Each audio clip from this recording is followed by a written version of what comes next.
الحمد لله رب العالمين والصلاة والسلام على رسول الله المصطفى صلى الله عليه وعلى آله وصحبه أجمعين. اللهم صل وسلم على سيدنا محمد مفتاح باب رحمة الله سر الأسرار والنور والأنوار المجتبى والمختار وعلى آله وأصحابه الأخيار المهاجرين والأنصار وسلم تسليما كثيرا.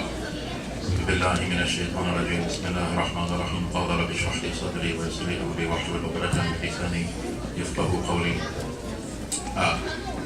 Thank you for that introduction. Brother Tanvir, I haven't seen you in about 15 years. I'm sure I look a lot older with the gray beard and all. I'd like to begin by telling you a true story. A story that demonstrates and epitomizes the massive amount of work we have to do as Muslims living in America, or American Muslims, Muslim Americans, however you want to call yourself. A story that demonstrates oftentimes there is an inverse relationship between information and knowledge. Because you would think if there's a lot of information, or someone has a lot of information, they'd be very knowledgeable. So you can go on the internet today and you can find a lot of information about Islam that'll keep you busy until you're 90 years old, right? But yet the ignorance of the ignoramuses has yet ceased to amaze me. People are still getting stupider. Why are people getting stupider when there's so much information? Why is this inverse relationship present?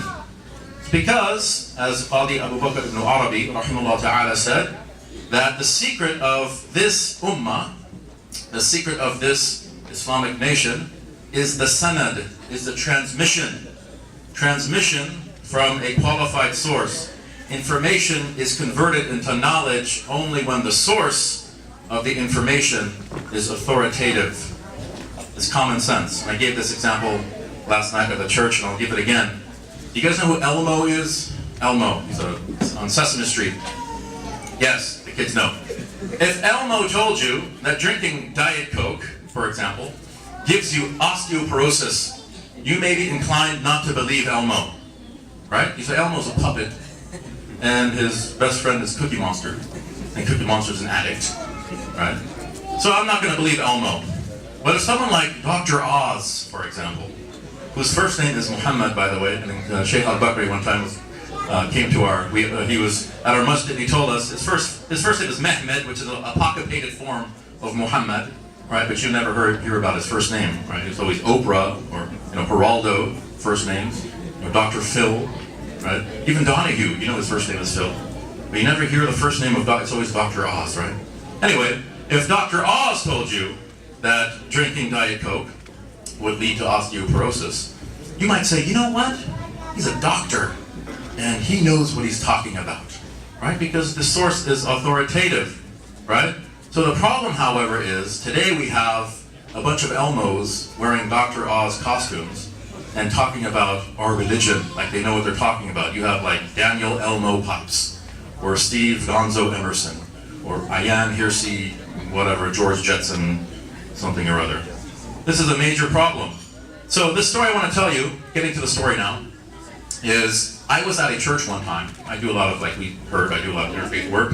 And I was at a church, and there was a pastor who apparently was a former Muslim, and he was giving a sermon called Why I Am Not a Muslim. This was the name of his sermon. And it's interesting, do you guys know who Ergun Kaner is? You just need to stay on top of current events. Ergun Kaner was a man who was the dean of Liberty University. Liberty University is the most so-called prestigious university, evangelical Christian university in America. He was the dean. He was recently fired, terminated from his position because they had found out, Liberty had found out, that he had lied on his application and that he was never a Muslim at all. So I guess the moral of the story for Ergun Kaner is you never con a con man. Nonetheless, so I went to this church sermon called Why I'm Not a Muslim. And the first thing they did was they showed this video. And the first shot was a black and white shot of the Twin Towers on fire.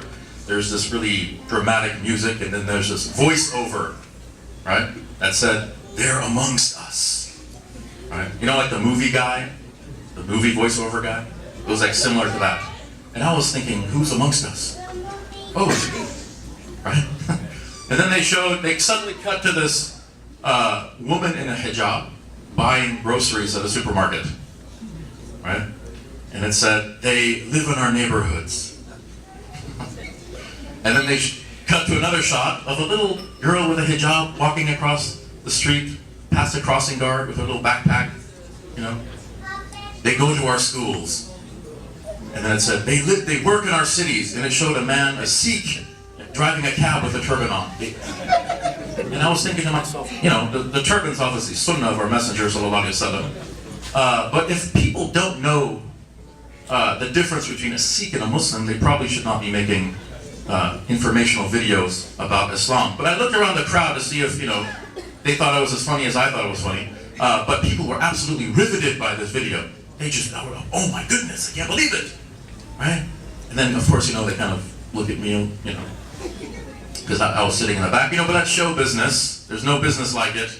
No business, I know. So these are truly interesting times that we're living in. You know, the Chinese, they have this blessing, and some say it's a curse. They say, may you live in interesting times. We live in times where freedom of expression is used to justify the denigration of the holiest of Islamic sanctities, like International Book Burning Day, whatever, or International Cartoon Drawing Day. But when Muslims want to exercise that very same freedom and build a mosque for the love of God, it's a mosque. It's a house of worship in New York City. It's called inappropriate, unacceptable, offensive, right? That's like telling us, you can sit on the bus, but you have to go to the back. If that mosque is not built, then we are no longer America. This isn't America anymore. If that mosque isn't built, the very founding principles of America are compromised.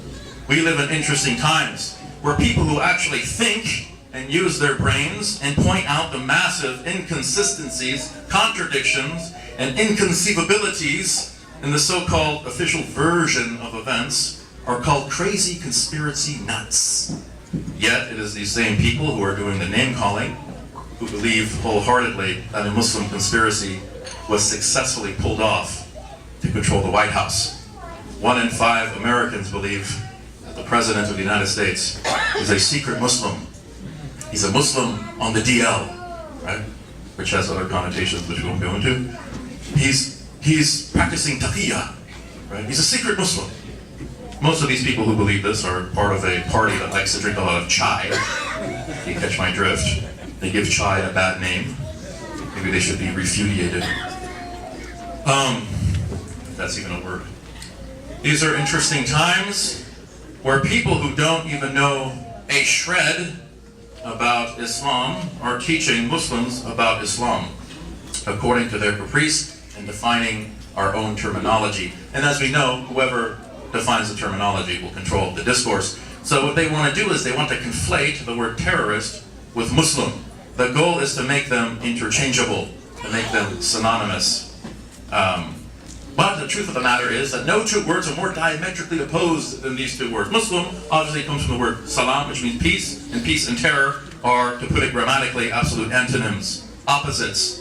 Terrorist is to Muslim as black is to white, or as up is to down.